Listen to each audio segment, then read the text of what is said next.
Le tribunal de la télé vous est présenté par bonplan365.com. Chaque jour, un nouveau bon plan sur le site des bonnes affaires et des bons plans. Et Télé-Réalité TV, la première chaîne de télévision entièrement consacrée à la télé-réalité. Et par la masterclass VGS Télévision, la formation audiovisuelle pour bosser à la télé.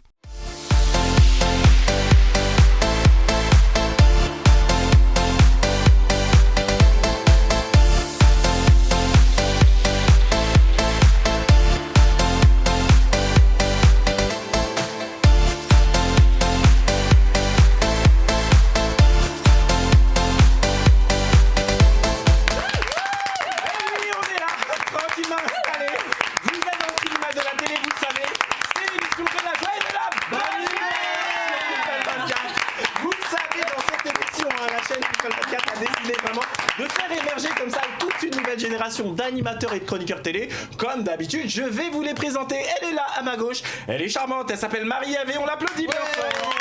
Bonjour Marie-Ève, comment ça va aujourd'hui? Bonjour Kevin, ça va très bien. Hey, Marie-Ève, aujourd'hui je vois que vous avez un sourire particulièrement prononcé. Il y a des bonnes nouvelles dans le coin, qu'est-ce qui se passe? Je vous sens tout particulièrement heureuse, ma chère amie. Et vous voyez juste, je suis très zen. J'ai commencé une nouvelle pratique, le Tai Chi. Ah, sérieux? Et le Qigong, parce qu'apparemment c'est anti-cancer. Mais moi, à chaque fois que je me balade dans Paris, dans le quartier chinois, je vois plein de monde qui font cette fameuse gymnastique traditionnelle. Mais regardez bien, hein, les Asiatiques vivent très longtemps. Ça maintient vraiment en bonne forme et en santé. Hein. Anti-cancer, il paraît. Eh bien écoutez, ça, je vous applaudis. Il fait peur, ça marchera. Hein. Qui touche à la santé, c'est positif.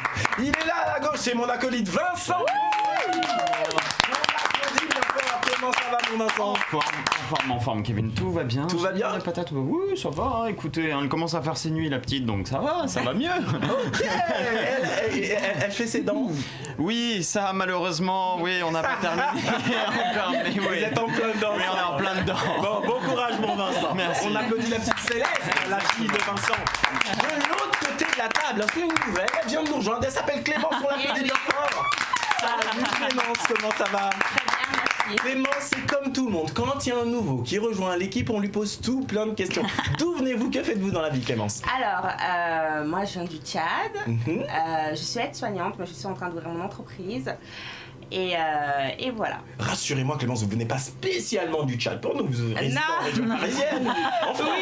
Oui. Non, mais ceci étant dit, on a des collègues qui viennent de Suisse, il y en a qui viennent du Luxembourg, il y en a qui viennent de Belgique. Donc, et on a déjà eu, figurez-vous, une Française expatriée qui venait du Sénégal. Donc, quand vous m'avez dit je viens du Tchad, moi je me suis dit, elle vit peut-être au Tchad. Oui, en effet, je me suis mal exprimée. Je viens de Saint-Thibault-des-Vignes, c'est encore moins connu. Oui. C'est dans quel département français? C'est en Seine-et-Marne, pas Ah d'accord, c'est en Île-de-France. Voilà, c'est pour ça. Allez, on vous applaudit. On vous envoie de l'énergie, de la bonne humeur. Et on vous souhaite en tous les cas, Clémence, de bien réussir avec nous. À côté de Clémence, elle est là, c'est notre amie mannequin, voyez-vous. Elle s'appelle Malouane et on l'applaudit bien fort. Bonjour Malouane, comment ça va? Super bien. Alors, est-ce qu'il y a eu des séances photos ces derniers temps ou pour des marques, etc. Moi, je veux tout savoir, comment ça se passe? Il y a eu plein de choses en préparation et des projets super qui arrivent, mais je peux rien dire. C'est toujours la même chose. C'est mannequin. Ils sont forts en même. On vous applaudit, ma chère Malouane. Elle est là, mais on ne sait pas encore pour combien de temps. Parce qu'il faut que je vous dise, chers amis téléspectateurs, Il va accoucher sur le plateau. le bébé peut arriver à tout moment. Donc là, si on met trop d'énergie, ça se trouve. Donc on va rester zen. Laïla Bacha est avec nous. Ça va faire le buzz. Bonjour Laïla, comment ça va? Bonjour, ça va très bien. Laïla, là c'est vraiment d'un jour à l'autre maintenant. Bah ouais, là ça se trouve c'est tout de suite. Hein. Le buzz, Elle veut nous faire stresser, comme elle est maline. Hein. Ça se trouve, c'est dans quelques instants. Bon, comment vous vivez honnêtement ces derniers jours de cette vie de femme enceinte? Très bien. Avant de passer à l'étape de maman. Voilà, je vais bientôt te rejoindre. Comme c'est Donc, votre premier enfant. Voilà, je suis très très pressée. Plus les jours passent, plus je me dis quand est-ce que tu seras là? Alors là, je prépare tout. Mais là, en fait, il a plus qu'à arriver. Il y a tout, il y a sa chambre, il y a son Oh là là, quel bonheur, quel bonheur. Là, toute l'équipe, on vous adresse vraiment nos vœux Merci beaucoup. de bonheur intense. puisqu'on est censé se revoir dans une semaine, on ne sait pas si entre-temps il sera là. Ça, Donc, suspense, chers amis téléspectateurs. C'est comme ça, l'évolution de ce petit bébé, ça fait quelques mois maintenant. Mais tout le là, monde ça y est, l'attend. On arrive à la fin. Et en tous les cas, chers amis, aujourd'hui, on reçoit une jeune femme. Alors franchement, nous, on a vu ses vidéos sur Internet, on a juste adoré parce qu'elle n'a pas sa langue dans sa poche. Elle dit clairement ce qu'elle pense. Crazy Sally! Voilà, Crazy Sally. L'unanimité. Salima, on est vraiment, puisque vous appelez Salima, on est vraiment heureux de vous recevoir dans le tribunal de la télé. Avant de parler de ce que vous faites et de rentrer vraiment dans les détails, qu'est-ce qui vous a donné envie, la première vidéo comme ça que vous lancez sur YouTube? La première vidéo que j'ai faite, c'était une vidéo sur mes cheveux. Donc comment avoir de longs cheveux crépus, étant donné que c'est un gros sujet, les cheveux afro. Et c'est vrai que très régulièrement, on me disait comment tu fais pour avoir autant de cheveux. Et j'étais à Londres dans ma chambre. Mais je confirme, je suis à côté, ils sont vraiment soignés, bien pétés, impeccables. C'est vraiment gentil. Et donc j'étais à Londres et j'ai pris ma caméra et j'ai filmé et j'ai posté. Et puis c'est parti naturellement, tout ça. Ok, voilà. Et sincèrement, vous vous attendiez à partir de cette première vidéo à avoir la communauté que vous avez aujourd'hui? En un an, le maximum que j'aurais pu espérer, je pense, c'est d'être 100 000 abonnés. Et là, ça a complètement dépassé mes attentes. Donc non, c'était pas du tout attendu. Mais comme dit, voilà, je suis restée naturelle, j'ai fait les choses tranquillement. Et puis voilà. Dans tous les cas, ça s'applaudit. On est tranquillement installé dans le tribunal de la télé. On va justement présenter notre invitée Salima. Mais immédiatement, on va se regarder le sommaire et vous allez voir aujourd'hui. Mais mon Dieu, on va parler de beaucoup de choses. C'est parti. Aujourd'hui, dans le tribunal de la télé, nous allons parler des sujets suivants. La youtubeuse Crazy Sally est l'invitée du tribunal de la télé. Nous évoquerons avec elle son parcours et ses objectifs dans le YouTube game. Le revenge porn, pratique qui consiste à diffuser les vidéos de ses relations sexuelles sans le consentement de l'ex-partenaire. Crazy Sally nous explique les risques juridiques que cela entraîne. Nabila Vergara révèle pourquoi elle n'a pas accouché à Londres. Marie-Ève nous explique tout dans un instant. Kanye West, le prochain président des États-Unis. Info ou rumeur, vous saurez tout dans un instant. Un Américain se noie en faisant sa demande de mariage sous l'eau. Vincent nous raconte cette histoire tragique dans un instant. Une touriste découvre qu'elle est atteinte d'un cancer au musée grâce à la chaleur thermique d'un détecteur. Laïla nous raconte cette histoire incroyable dans un instant. Bonne émission à tous.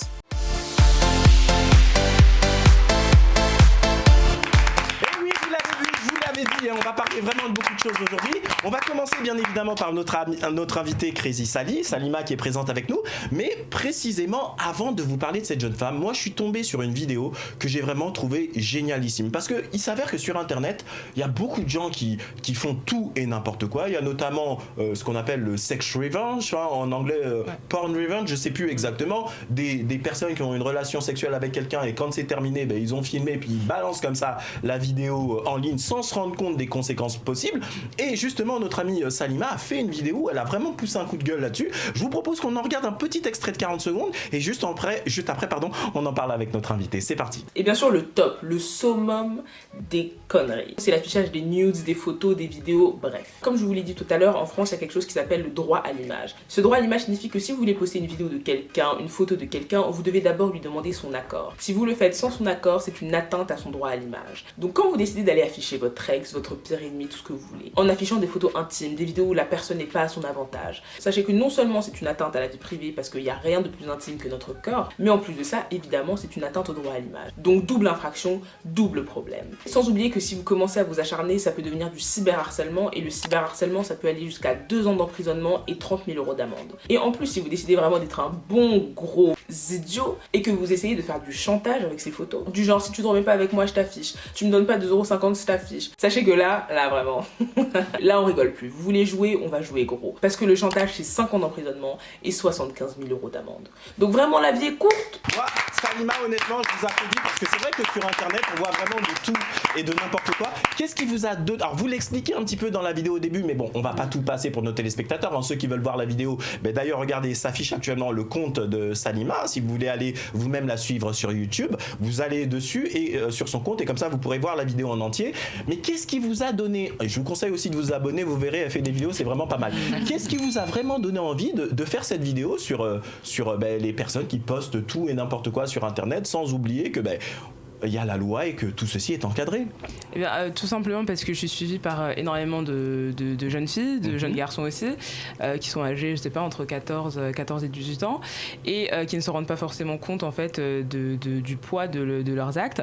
Et de nos jours, avec les réseaux sociaux, c'est vrai que c'est un endroit qui est contrôlé par la loi, mais très peu de gens sont au courant, et il y a de plus en plus effectivement de manières de se venger, d'afficher les gens, comme on connaît ce terme, sans se rendre compte qu'il y a des conséquences très graves derrière, et ça peut aller jusqu'au suicide. Et donc, exactement, et les gens notamment qui sont victimes d'harcèlement, etc. Vincent, je voudrais savoir ce que vous pensez de cette vidéo, et qu'est-ce que vous pensez justement de la réaction de Salima qui s'est dit non, je vais venir en aide entre guillemets aux personnes qui connaissent pas le droit, parce que je pense que votre démarche était assez pédagogique à la base. Qu'est-ce que vous en pensez, Vincent? C'est important, en tout cas. C'est vrai qu'il y a plusieurs années, tout le monde faisait un petit peu n'importe quoi, que ce soit sur les réseaux sociaux ou sur Internet, donc ça c'est important. Et puis ce qui est bien aussi dans ta vidéo, ce qui est important, c'est de parler des entreprises aussi qui peuvent utiliser les réseaux sociaux pour vous licencier par exemple, ou ce genre de choses. Je sais qu'en tout cas dans mon entourage, moi il y a quelqu'un qui a eu ce problème-là. L'entreprise voulait le licencier à cause d'une photo qu'il avait prise à son travail, et justement il s'est servi de ça et il a gagné. Donc c'est vrai qu'on peut, ça peut être embêtant, et même pour les recrutements ou les entreprises qui vont regarder vos profils ou ce genre de choses, en fait non, c'est interdit. Donc c'est vraiment important de dire qu'on a aujourd'hui une image, et que faut faire attention à ce qu'on fait, et calmer les gens aussi sur ce qu'ils peuvent dire. Tout simplement le droit à l'image et la propriété de sa propre image. Marie-Ève, qu'est-ce que vous avez pensé de cette vidéo de Salima? Moi je trouve ça super ta vidéo, Salima, parce qu'on a tendance à oublier qu'on est traqué, effectivement, ou on peut l'être. Exactement. Et tout ce qu'on fait sur Internet, qui est notre quotidien aujourd'hui, puisqu'on est tous sur Facebook, Instagram, Twitter, tout est enregistré, tout peut être réutilisé. Et merci pour cet exemple également que tu as donné pour cette personne malheureusement qui s'est suicidée. Et c'est bien de le rappeler que ça peut avoir des conséquences très graves, tout ce qu'on fait, tout ce qu'on dit. Et toujours, il faut se rappeler que l'autre, faut toujours penser à l'autre avant de penser à soi-même. Je trouve ça important aussi. Alors, dans une autre émission, on avait déjà un petit peu débattu de ce côté un peu harcèlement sur Internet, parce qu'on se rend malheureusement compte que ce qu'on appelle les fameux haters, quand ils ont une dent contre quelqu'un, s'ils se mettent en meute, ça devient tout de suite un phénomène de foire et d'harcèlement. Il y a beaucoup de jeunes gens justement qui sont un petit peu perdus avec tout ça. Ma chère Nolwenn, qu'est-ce que ça évoque pour vous, vous-même, dans votre métier mannequin? Est-ce que vous avez déjà subi ce côté harcèlement sur les réseaux sociaux, ce genre de choses? Alors non, moi j'ai cette chance de pas avoir subi ça, donc ça c'est vraiment cool, j'ai que des messages très bienveillants, etc. Moi après ce serait plus dans le côté harcèlement, dans le sens t'es une femme et je te prends pour un objet.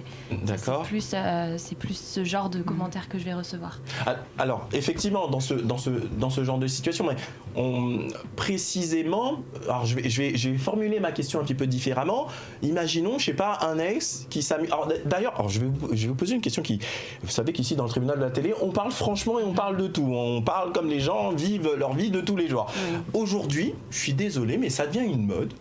Quand des jeunes gens se rencontrent, et même des plus âgés, ils décident de se filmer en se disant ok, on va se garder ça, un petit souvenir tout tranquille, sans oublier le fait que les relations aujourd'hui, on voit qu'un mariage sur deux. Oui, je vois là-bas des regards très elle avait l'air de se connaître. On sait bien qu'un mariage sur deux avant 5 ans, mais qu'est-ce que je dis, 5 ans, c'est 2 ou 3 ans, je sais plus, part en cacahuète. Ma chère Clémence, qu'est-ce que vous en pensez de ces gens qui ont justement aujourd'hui l'habitude de se filmer sans penser aux conséquences que pour se venger, la partie qui va se sentir lésée lors de la séparation, bing, elle va balancer ça sur Internet. C'est bien aussi de se rappeler que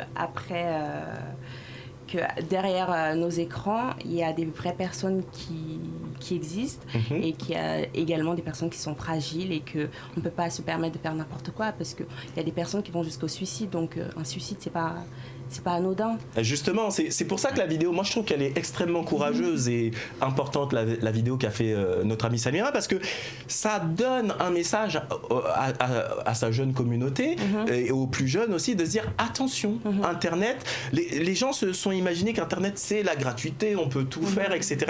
Mais ils oublient justement que, si vous voulez, la grosse difficulté, c'est que l'immense majorité des gens pensent que derrière leur écran, ils sont inconnus, il suffit de prendre un pseudo et c'est fini. Je vous le dis, ça n'existe pas l'anonymat sur Internet. Les gens pensent qu'on est anonyme, mais vous avez ce qu'on appelle tout simplement une adresse IP et votre ordinateur est identifié par la police. Alors c'est vrai, les hackers, les gens qui sont très très pointus, il existe des systèmes de pare-feu, etc., pour quand même se cacher. Mais vous semblez juste oublier une chose, c'est que les autorités judiciaires et la police, ils savent traquer aussi les gens qui sont derrière les pare-feux. Donc arrêtez de croire que on est totalement, impuni derrière tout ça. Restez toujours, moi je pense, dans le côté bienveillant. Ma chère Leïla, qu'est-ce que vous pensez de ce débat autour de justement de cet acharnement qu'il peut y avoir sur Internet, autour du fait que justement il y a des personnes qui se sentent un petit peu fragilisées comme ça, et de ce conseil de Sally qui rappelle un petit peu dans sa vidéo la loi, ce qu'on peut faire, ce qu'on peut ne pas faire.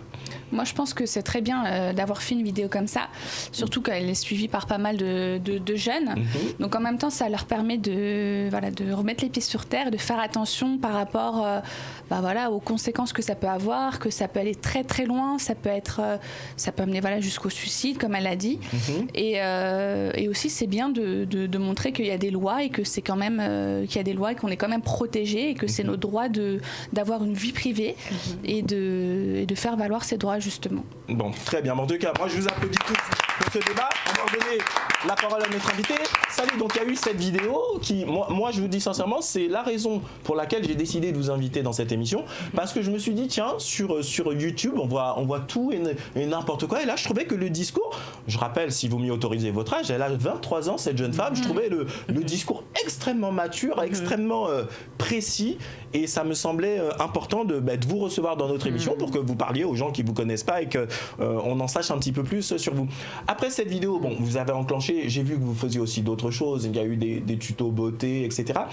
J'ai vu aussi que vous vous adressiez beaucoup aussi aux jeunes femmes de la communauté noire.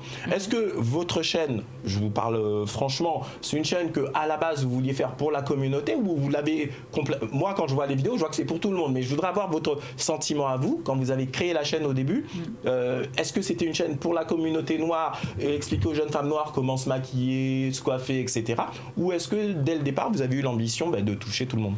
Alors déjà ma vidéo sur le revenge porn, c'est une vidéo qui est arrivée vraiment au milieu de parcours, donc ça n'a pas vraiment été la vidéo qui m'a fait exploser. Donc j'avais déjà eu un raisonnement réfléchi sur justement le public que j'avais envie de cibler. Quand j'avais commencé ma chaîne YouTube, très clairement c'était une chaîne afro, c'était une chaîne pour les femmes afro, pour l'acceptation de soi, que ce soit de sa peau, que ce soit de ses cheveux. Donc à la base, du coup vous avez été dépassé, puisque aujourd'hui il y a toutes les communautés, tout le monde suit, beaucoup de gens suivent votre chaîne. J'ai été dépassée lorsque j'ai fait ma vidéo Une juriste réagit à l'affaire MHD qui a été virale en fait tout simplement, et donc forcément j'ai eu la communauté blanche, arabe, enfin tout le monde en fait qui s'intéressait à ma chaîne, et c'est là où j'ai commencé à faire des vidéos de plus en plus politisées, et je trouvais ça intéressant justement de l'ouvrir à tout le monde, même si bien évidemment je pense que quand on voit ma chaîne et mes vidéos, on voit quand même que je fais quand même beaucoup plus de vidéos pour la communauté noire que pour les autres communautés, mais j'essaye de garder un côté chill, déjà un côté cool, genre pas que des vidéos sérieuses, j'essaye quand même de faire des vidéos délire, des vidéos langues, etc. pour m'élargir, et surtout c'est pas une chaîne qui est fermée, même si c'est une chaîne où je m'adresserai plus effectivement à une certaine communauté parce que c'est des problèmes qui me sont chers et qui me concernent directement, ça reste une chaîne qui est ouverte à tous, et c'est le but quoi, c'est avancer tous ensemble. Mais justement aujourd'hui par exemple dans toutes les vidéos que vous faites, puisque je pense que vous regardez quand même les statistiques comme tout bon youtubeur qui se respecte, quelles sont les vidéos justement qui intéressent le plus votre communauté? Est-ce que ça reste des vidéos qui s'adressent justement à la communauté, ou c'est quand vous faites des vidéos juristes d'ailleurs comme vous venez de le dire tout à l'heure? Alors d'ailleurs il y a un point que je voudrais juste éclaircir, vous êtes juriste ou pas? Concrètement qu'est-ce que vous faites? En fait j'ai eu mon master 2 en droit pénal et sciences criminelles donc en 2018. À partir de là pendant un an j'ai travaillé pour une entreprise à Londres, donc c'était en tant que juriste, et après effectivement comme j'avais la fibre bien commerciale, en fait j'ai évolué en tant que business developer. D'accord. Et là je suis rentrée donc pour poursuivre le concours du barreau et pour devenir écoutez, toutes mes félicitations. vous encourage en tout cas. Donc pour en revenir à ma question, dans vos vidéos, quelles sont les vidéos qui font le plus de vues? Est-ce que c'est plus vos vidéos qui s'adressent à la communauté, ou c'est quand vous parlez un petit peu de tout, ou quand vous êtes plus juriste? C'est quelle vidéo mes vidéos qui les marche plus vues, si je compte en totalité, c'est mes vidéos langues, largement. Ensuite, tout de suite après, mes vidéos... Alors, juste une aparté pour nos amis téléspectateurs, on va montrer un extrait tout à l'heure, mais c'est juste n'importe quoi, cette jeune femme. C'est polyglotte, oui, polyglotte, on parle de 3 langues, mais elle, c'était combien dans cette 10 langues, je crois. C'était 10. Non, mais c'est juste n'importe quoi. On va voir ça après. Donc oui, pour en revenir à la question, désolé, je vous ai interrompu. Oui, donc mes vidéos langues en premier lieu. En deuxième lieu, ce serait directement les vidéos politiques, mais en fait générales, donc vidéos juristes, vidéos sur l'islamophobie, etc. Et après, les vidéos cheveux. Bon, alors, plutôt que d'en parler après, puisqu'on en a parlé là, on regarde juste 30 petites secondes de cette vidéo, mais c'est juste n'importe quoi. La fille, elle parle toutes les langues du monde, quoi. Regardez 30 secondes, c'est parti. Hey guys, welcome back to my channel.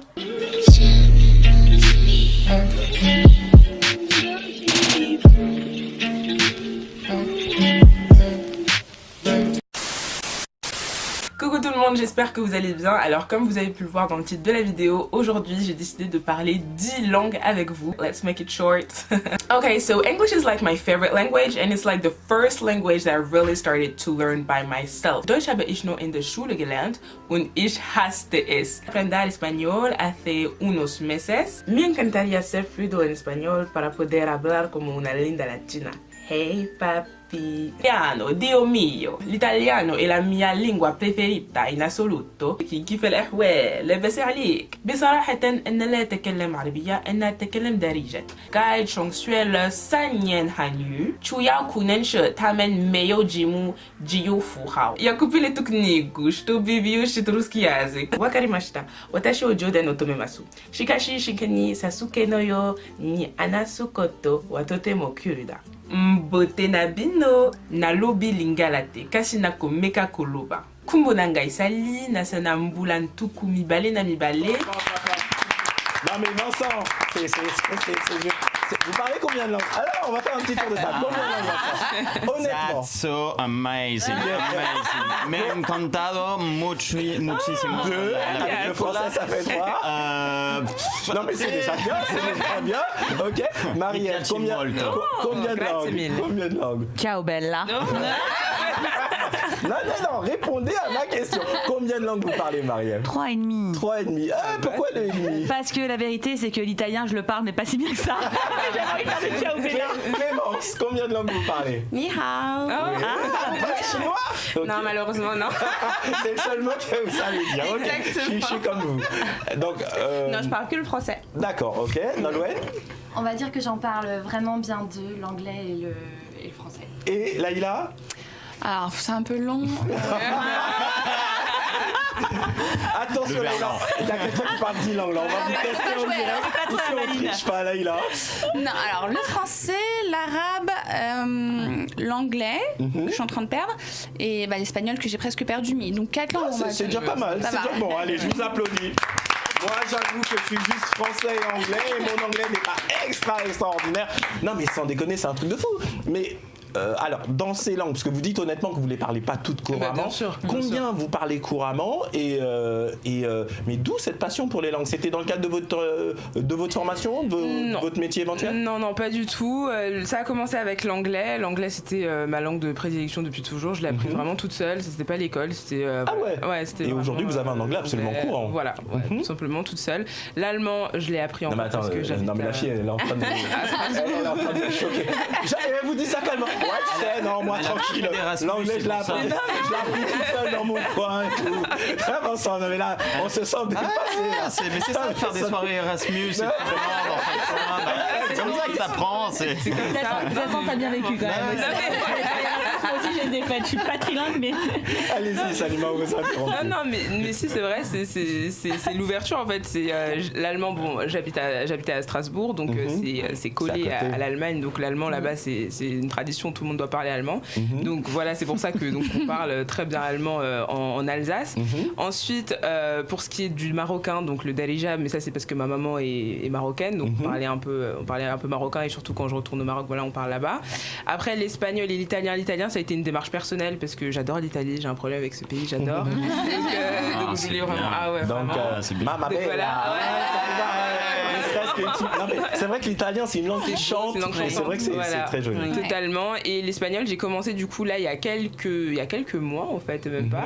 Et c'est une langue que j'ai toujours voulu apprendre, voilà en fait. Et après il y a le chinois que j'ai étudié au lycée pendant 3 ans. Mais ça doit être dur à apprendre, honnêtement. Mais vous savez que le français pour les étrangers c'est hyper galère à apprendre. C'est hyper galère parce que avec nos règles de grammaire, d'orthographe, c'est un truc de dingue. C'est un truc de dingue. Bon, et au final, là on vous pose en Papouasie Nouvelle-Guinée là, et vous allez pouvoir demander votre chemin et vous retrouver. Non mais là j'ai pris vraiment l'exemple de ouf. Non mais moi je suis choqué.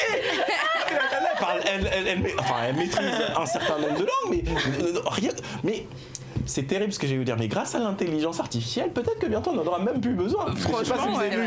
C'est le nouveau kick, tu te le mets dans l'oreille, t'arrives et tu tends ton nid. Oui, je voudrais aller à tel endroit et ça te fait là. Non mais j'imagine, Vincent, on va aller en soirée tranquille, on va aller draguer. Les mecs, on va bien attacher la veste. On n'aura même plus besoin de mais s'il n'y a pas de réseau, tu fais comment en fait? Ah ouais, non.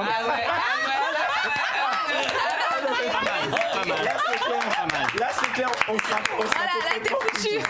bon chers amis, ce qu'on va faire sur cette bonne humeur, on va lancer un petit jingle et on va rentrer également. Merci en tous les cas Salima de cette présentation parce que comme je le disais à nos amis téléspectateurs, d'ailleurs regardez, on affiche à nouveau les réseaux sociaux de Crazy Sally parce que c'est vraiment une nana qui mérite d'être connue parce que c'est dans la bonne humeur et surtout c'est très didactique. Vous voyez sur internet on trouve vraiment de tout et de n'importe quoi et je trouve que c'est hyper intelligent d'aller suivre une jeune femme de 23 ans qui a sa tête sur les épaules et qui a ce répondant. Franchement, je suis désolé, c'est pas que j'ai quelque chose contre les jeunes de la télé-réalité, c'est bien qu'ils aient du succès aussi, mais là il y a du fond, là il y a ça peut faire travailler un petit peu les ménages. Tout de suite sur People 24, c'est la publicité et juste après nous allons lancer des débats. Vous êtes bien dans le tribunal de la télé.